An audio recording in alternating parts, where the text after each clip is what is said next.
One show to rule them all and lots of money to fund them. We're about to talk some expensive news on this webisode edition of Unpeeled. It starts right now.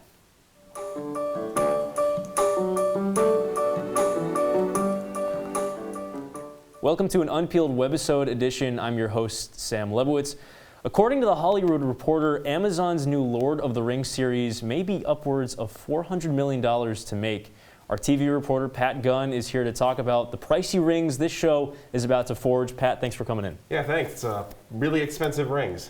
Really expensive rings and a really expensive show. $400 million is more than the average TV show, even today. So where is all that money going?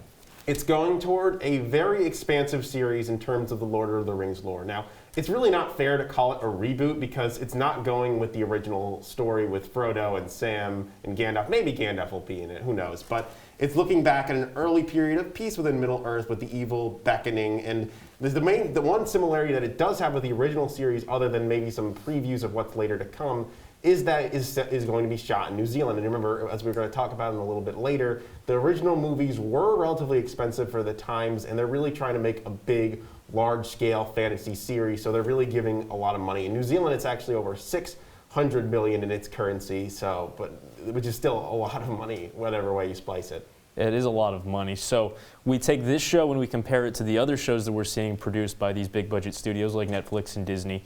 And how does the new Lord of the Rings series compare to those shows, Pat? It's still pretty high, even when you're comparing to some of the larger budget series. And looking at what Marvel's doing with The Falcon and the Winter Soldier and WandaVision, both shows are about $25 million per episode, so $150 to $250 million per season. Game of Thrones, for the last season when the budget really started to rise, $15 million per episode, $100 million on the season. If we're going to compare it to films, the Justice League film, the pre-Snyder Cut version, was $300 million, and that was after extensive reshoots.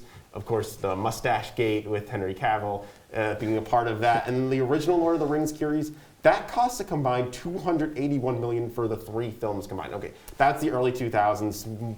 Kind of comparing finances from there is a little tricky. So the Hobbit trilogy, which was come earlier this last decade, was around $750 million. So even when we're comparing it to films, the show is going to be really, really expensive comparatively. Very expensive. The Hobbit was 3 movies. This is just a TV show, and it's almost just as expensive. So turning one book into 3 movies. Yeah, don't get me started, Pat. Yeah. When we look at this show and we look kind of into the future, can't help but wonder how this is going to affect the rest of the industry. So, Pat, do you think that this is going to affect how future shows are produced? It's hard for me to say right now because it still hasn't come out yet. We'll have to see what the effects the show has when it's released. But it seems like this is already happening. I mean, look what Disney Plus is doing, both first with The Mandalorian and especially with the MCU properties. They're basically just doing elongated MCU movies for television. So, of course, they're going to have the same budget as they're going to have for their films.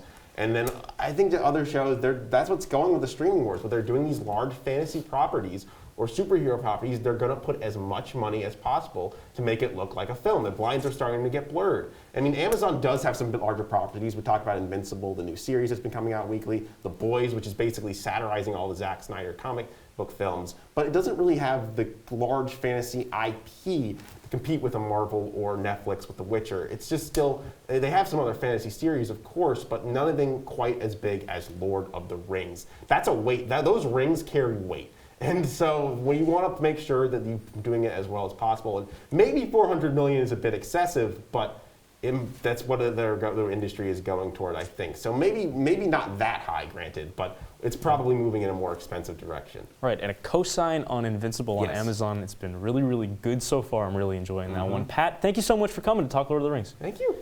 So Amazon's Lord of the Rings series won't hit screens until later this year, but Unpeeled has you covered this spring. Follow us on Twitter at CitrusTVE and Instagram at CitrusTV Entertainment, and like us on Facebook while you're at it. Be sure to check out our other webisode from today with our music reporter, Nick Gutierrez. That's all for this webisode. For Patrick Gunn, I'm Sam Lebowitz. We'll see you next time.